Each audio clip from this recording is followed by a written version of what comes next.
We've got body cams, site plans, and riparian buffers on this agenda. And in addition, we've got a detailed rundown of consent items and a preview of the upcoming City Manager's Report, along with a deep dive into one of the agenda items in this week's Agenda Impact segment. All that and so much more is coming right up.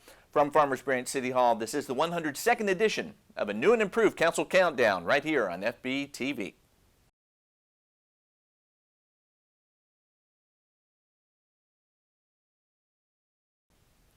Hey everyone, I'm Tom Bryson, and if you can give us 10 or so minutes, we're going to give you everything you need to know about the City Council agenda for the upcoming meeting of Tuesday, October 22nd, 2019. The Council will meet in study session beginning at 4 p.m. with the regular session in Council chambers starting at 6. First up, after ceremonial items and a report on study session, members of the Council will consider items placed on the consent portion of the agenda. As you know, consent items are matters to be considered with action taken that may not need individual discussion during the meeting. That's why we outline them right here. There are 7 items on the October 22nd consent agenda. Agenda item H1 is to consider approving the October 8, 2019 City Council meeting minutes. Item H2 is to consider approving resolution number 2019-143, authorizing an interlocal agreement for animal control services in the event of an emergency or disaster. The Interlocal Cooperation Act of the Texas Government Code, Chapter 791, provides authorization for local governments to contract with one another to provide governmental functions, mutual aid, and services under the terms of the Act. After-action lessons learned from disasters in Texas revealed the need for disaster assistance and mutual aid agreements during emergencies. A tornado or hurricane usually results in many lost or displaced pets. This can overwhelm any local government's animal shelter. Having a mutual aid agreement among the cities within the Dallas-Fort Worth area would allow cities impacted by an emergency or disaster event to seek temporary relief or assistance from neighboring cities that approved the interlocal agreement. The term of the agreement is a succession of one-year terms unless terminated by a 30-day written notice. The agreement allows each participating entity the right to refuse any resources, including but not limited to insufficient staffing to provide the animal control services or overcrowding at the animal shelter during the emergency or disaster. The responding entity under this agreement may submit in writing a request for reimbursement for any services that exceed 12 consecutive hours, including costs of personnel, maintenance of equipment, that is, damaged equipment, food, lodging, and any transportation. Should the event be declared a disaster by FEMA, the affected city can submit costs for reimbursement. There is no financial impact of this item.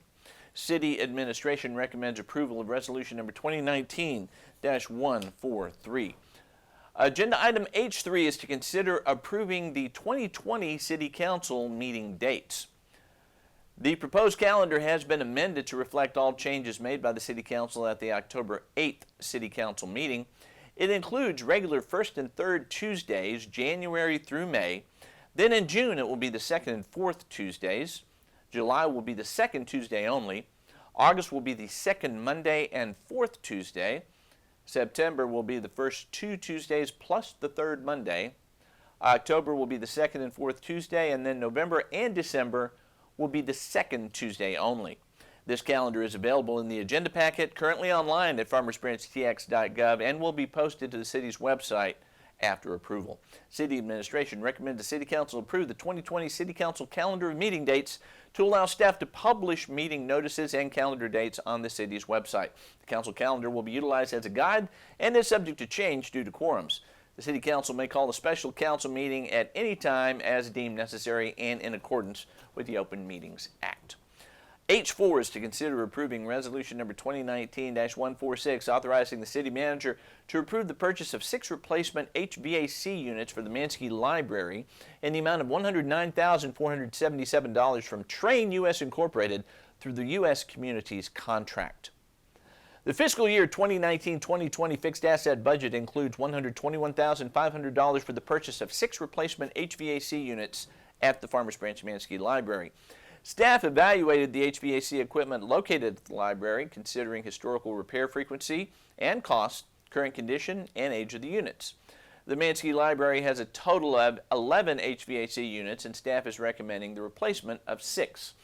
The city requested a quotation from the U.S. Communities Purchasing Cooperative. City administration evaluated the quotation for specifications, that is, and desires to award the purchase of the 6 replacement HVAC units to Train USA Incorporated for a total of $109,447.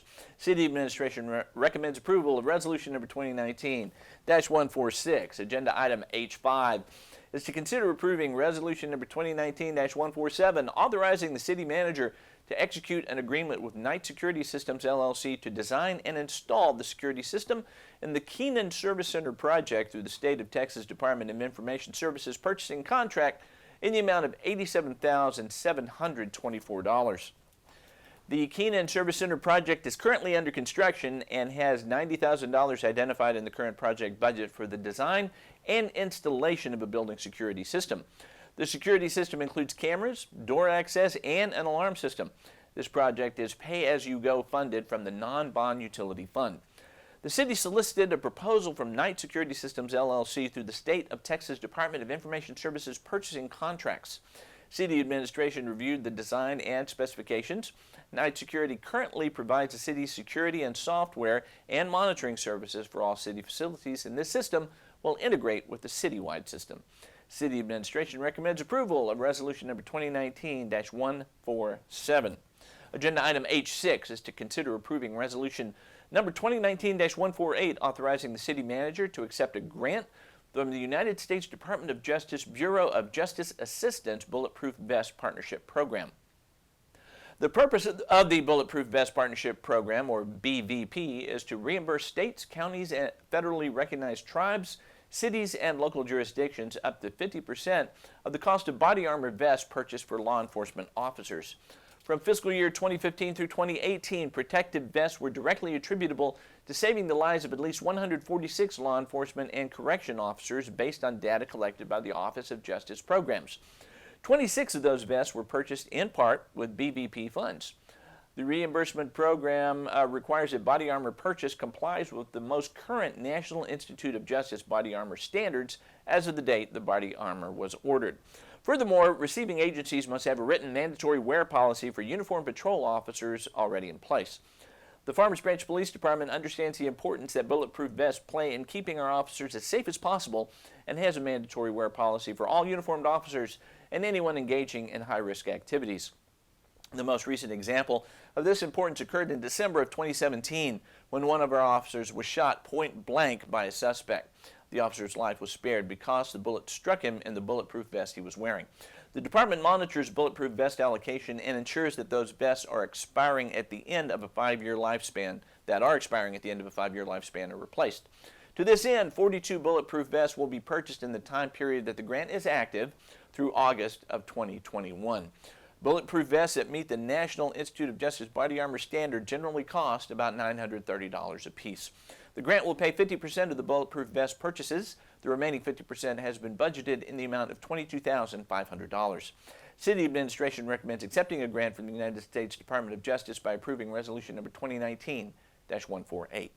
And agenda item H7 is to consider a board and commission appointment to the Sustainability Committee. With the retirement of Carrie Schweitzer, a vacancy has occurred for the non-voting position of a representative from Brookhaven College with a term expiring June 30th, 2022.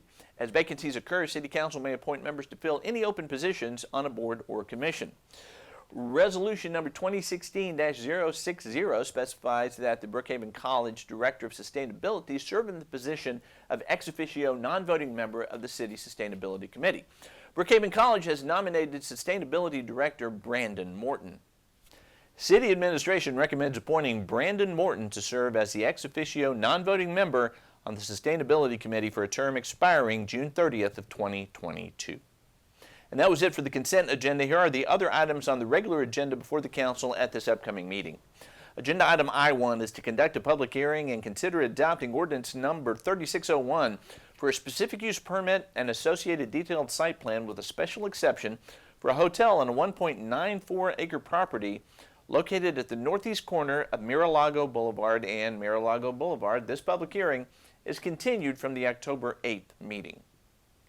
Item J1 is to consider adopting ordinance number 3603, amending the Code of Ordinances, Chapter 34, Environment, Article 6, Nuisances, amending Section 34-284 by adding a definition for water buffer and weeds, and amending Section 34-287, unsightly weeds and vegetation, amending Chapter 56, property maintenance that is, and Section 56-81, exterior grounds, and amending subsection H1, maximum height of weeds, grass, and brush.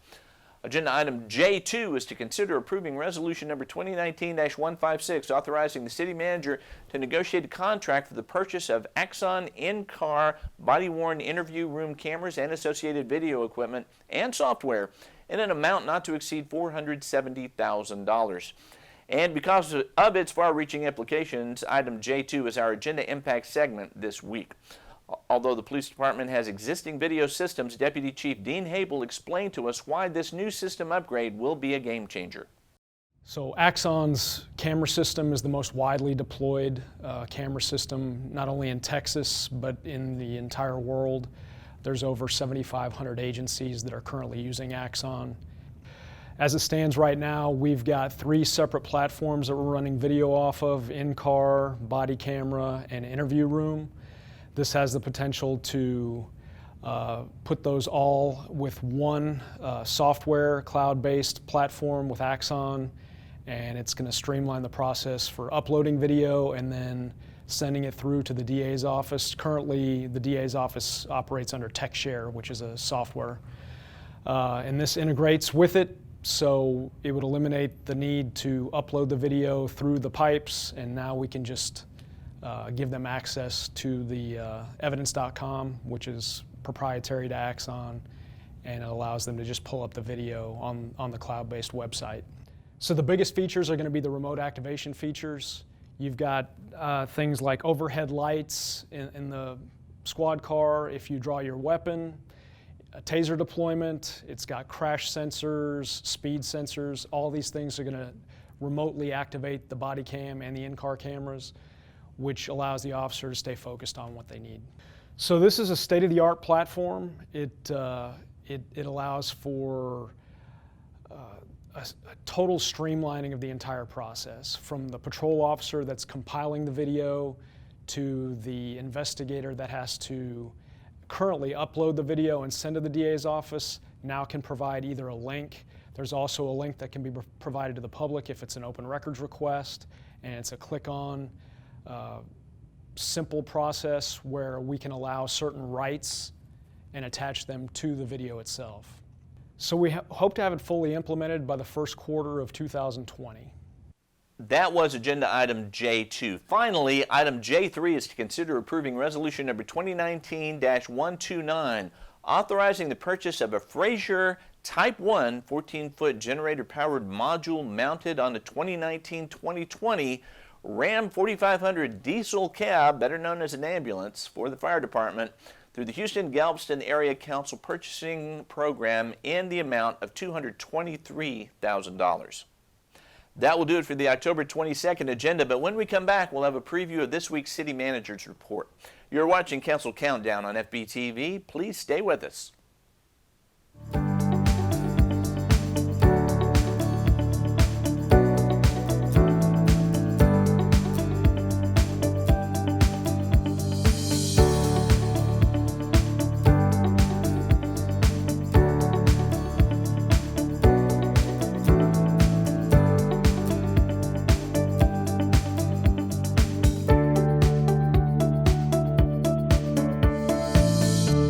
This is Council Countdown for the upcoming City Council agenda of Tuesday, October 22nd. I'm Tom Bryson. Thanks for staying with us.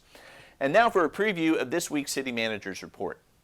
The very popular afternoon event Haunts and Houses returns to the Farmers Branch Historical Park on Tuesday, October 22nd from 4 until 6 p.m. In addition to trick-or-treating at the historic structures in the park, the Manske Library will sponsor a special Booville area for kids. Admission is free. Halloween in the Park makes its annual visit to the Historical Park on Saturday, October 26th from 5 until 10 p.m. The Scary Shrubbery of the Haunted Hedge opens at 7 p.m. In addition, there will be children's activities, stage entertainment, concessions, and a canned food drive benefiting MetroCrest services sponsored by B4 Realty and Goosehead Insurance. There will be special trick-or-treat bags available for every kid that brings 2 or more canned goods for the drive, while supplies last. Resident admission is free with a Boo Pass, while non-resident admission is $5. Find out more at fbspecialevents.com. There will be one regular City Council meeting scheduled in November and December on Tuesdays, November 12th and December 10th. Don't forget that bulk trash collection is on the first full week of every month beginning on a Monday. That means in November, bulk will be collected the week of Monday, November 4th on residents' regular recycling day. In November, on Saturday, November 9th, there will be a household hazardous waste collection event from 9 a.m. until 3 p.m. at the City Service Center on Senlac Drive. Then make plans to be with us on Monday, November 11th at the Branch Connection for our annual Veterans Day celebration to honor everyone who has ever worn the uniform of the U.S. military. The event gets underway at 10:30 a.m. And that is the agenda summary along with the preview of the City Manager's report for October 22nd.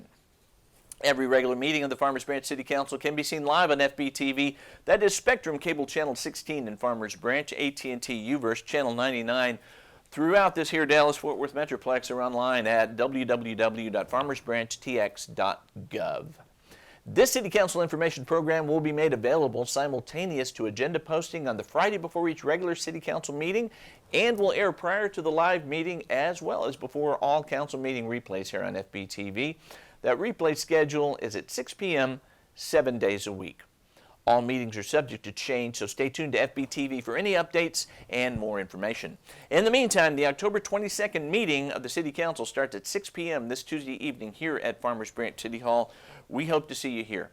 Until then, for everyone here in the studio, I'm Tom Bryson, and you are watching continuing coverage of the Farmers Branch City Council on FBTV. Please stay with us.